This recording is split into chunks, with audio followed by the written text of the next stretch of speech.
बना जाइथिला। पूर्व ओडिशार बन्या को रोकिया पई हीराकुद डैम को बना जाइथिला। डैम को लोकंकर भल पई तैयारी करा जाइथिला। आज को प्राय 66 वर्ष हेलानी हीराकुद डैम रो बयस। सही समय रे करिया को पड़ुछि। हीराकुद डैम किमा कोनोसी डैम रे सबवेले ऊपर मुंडरो पानी आसी डैम रे प्रेशर सृष्टि करि थाए, जहा द्वारा डैम गुडी कर आयुष कमी थाए। दर्शक बंधु, महापुरुष 600 वर्ष पूर्व लिखिचंती कଳି शेषरे ओडिशार बड़ बंध भांगिबो, जहाको आमे हीराकुद नाम रे जानि थांती।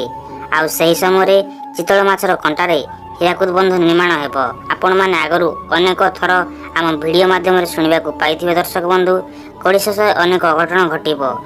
एहीपरि भाବରେ नाना घटना घटिबो, अनेक बंध भांगिबो आ ताଳ ताଳ उच्चर पानी माड़ी आसीबो। दर्शक बंधु, आपनको भयभीत करिवार हमर उद्देश्य नुह।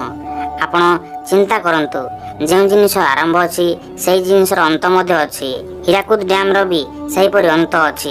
तो जदि समय थाउ थाउ तार सठिक उपाय न करा जाए, ताहले आगको विपद सामना करिबाकू पड़िबो।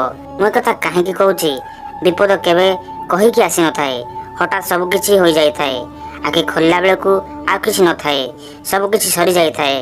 दर्शक बंधु, जदि हीराकुद बंध भांगी जाए, ताहले ओडिशार 13टी जिला पूरा जलमग्न होई जिवो। माने अधा ओडिशा पाखापाखि पानी रे भासी जिवो। जहा सुनिबाकू मिछि, श्रीमंदिररु मध्ये नाना प्रकार संकेत मिली सारिलाणी। जदि हीराकुद बंध भांगिबो, ओडिशा पूरा पानी रे बुडी जिवो। माड़िकार कथा को टिके ध्यान दियंतु। महापुरुष अजनंद लिखिचंती, चितल माछ से बाहर न जीवो, शारदा दर्शन करी प्राण जा हारिबो। अर्थात समुद्ररु एक विराट चितल माछ आसीबो, आउ ता जगतसिंहपुर मां शारदा को दर्शन करिबो, आउ या पर छतिया बटरे प्राण हारिबो। एतिके सरी जाइनी हीराकुद डैम रो माड़िका कथा। महापुरुष लिखिचंती जे चितल माछर अस्थि जुग जुग धरी रहिबो, आउ ता हेबो हीराकुद बंधर फाटक।